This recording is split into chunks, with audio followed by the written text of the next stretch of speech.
वैसे तो चुनाव की घोषणा हो चुकी है और आप सबको पता है 12 मई को हमारे यहाँ हरियाणा की 10 लोकसभा सीटों के ऊपर चुनाव होंगे।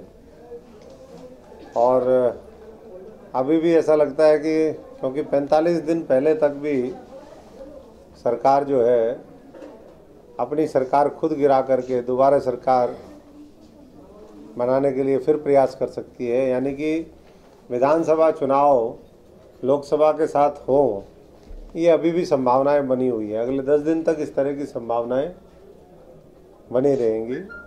तो हम तो पूरी तरीके से तैयार हैं और हमने पहले भी कहा कि आज चाहे वो देश की मोदी सरकार हो चाहे प्रदेश की खट्टर सरकार हो, पूरी अर्थव्यवस्था इन लोगों ने बर्बाद कर दी।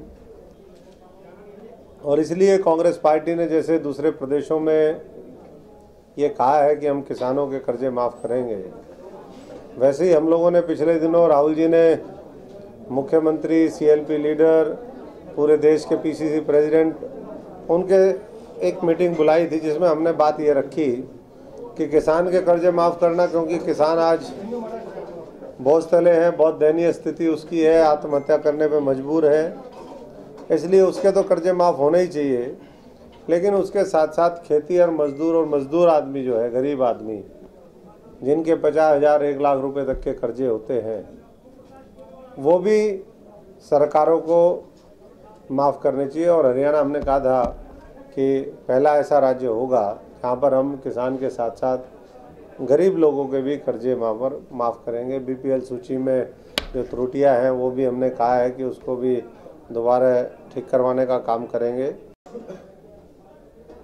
गुड़गांव के अंदर जो अरावली की पहाड़ियाँ हैं उसको बेचने की तैयारी थी।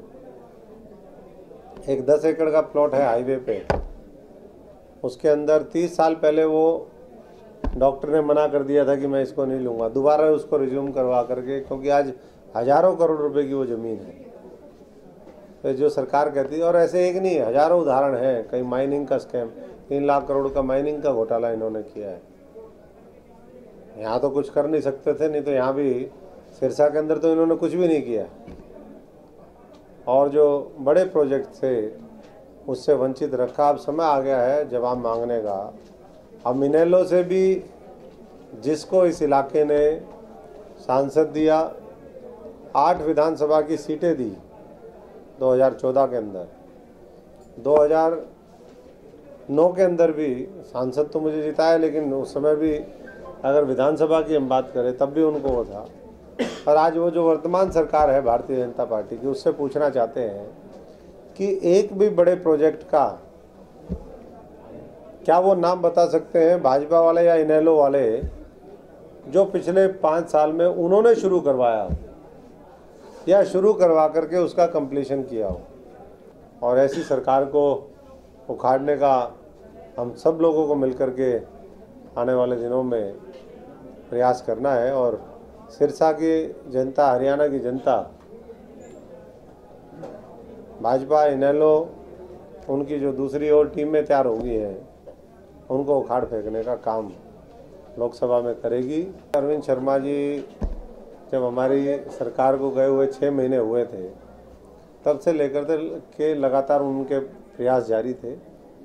हमारे यहाँ भी आना चाहते थे, लेकिन कई बार परिस्थिति बनती है, उसका बहुत ज़्यादा मैं चर्चा नहीं करना चाहूँगा। तो वो आ गए हैं, आगे देखते हैं। बाकी हमारे यहाँ भी बहुत लोग आना चाहते हैं और आने वाले समय में जो आना चाहते हैं उनको हम लेकर के आएंगे। और भाजपा की जो भगदड़ है, इनेलो में जो भगदड़ है, वो आने वाले दिनों में देखने को मिलेगी। अब इनेलो से भी जिसको इस इलाके ने सांसद दिया, 8 विधानसभा की सीटें दी 2014 के अंदर, 2009 के अंदर भी सांसद तो मुझे जिताया, लेकिन उस समय भी अगर विधानसभा की हम बात करें तब भी उनको वो था। और आज वो जो वर्तमान सरकार है भारतीय जनता पार्टी की, उससे पूछना चाहते हैं कि एक भी बड़े प्रोजेक्ट का क्या वो नाम बता सकते हैं भाजपा वाले या इनेलो वाले जो पिछले 5 साल में उन्होंने शुरू करवाया हो या शुरू करवा करके उसका कंप्लीशन किया हो। राजीव आवास योजना यहाँ से चले गए, थेड़ मोहल्ले की हालत आप देख लीजिए। जो यहाँ 3500-4000 मकान हमने दिलवाए थे, अब वो EWS में जो हमने बनाए थे फ्लैट गरीब आदमी को देने के लिए, वहाँ रख रहे हैं, कह रहे हैं इसका किराया दो या इसको खरीदो। थेड़ उजाड़ दिया और चीज़ें उजाड़ दी। इंदिरा आवास योजना की जो कांग्रेस के समय में अगर 2 किस्तें कहीं आई थी तो तीसरी किस्त नहीं दी, 1 किस्त आई थी तो दूसरी और तीसरी नहीं दी। तो इससे पता चलता है कि एक संवेदनहीन गैर जिम्मेदार नेतृत्व प्रदेश में रहा, और उसी के वजह से आज मैं समझता हूँ कि प्रदेश बर्बादी की कगार पर है। और ऐसी सरकार को उखाड़ने का हम सब लोगों को मिलकर के आने वाले दिनों में प्रयास करना है। और सिरसा की जनता, हरियाणा की जनता, भाजपा, इनेलो, उनकी जो दूसरी ओर टीमें तैयार हो गई हैं, उनको उखाड़ फेंकने का काम लोकसभा में करेगी। 10 की 10 सीटें कांग्रेस पार्टी को प्रदेश की जनता जिता करके आगे राहुल जी देश के प्रधानमंत्री बने, ये 23 मई को सुनिश्चित होगा। मेरे को तो पार्टी रहेगी तो मैं लड़ूंगा। मैं उनमें से हूँ जो आवेदन नहीं करता। मैं तो वैसे ही, पार्टी अगर लड़ाएगी तो हम कह देंगे ठीक है जी हम तैयार हैं, और नहीं लड़ाएगी तो सब 10 की 10 पे काम करूँगा।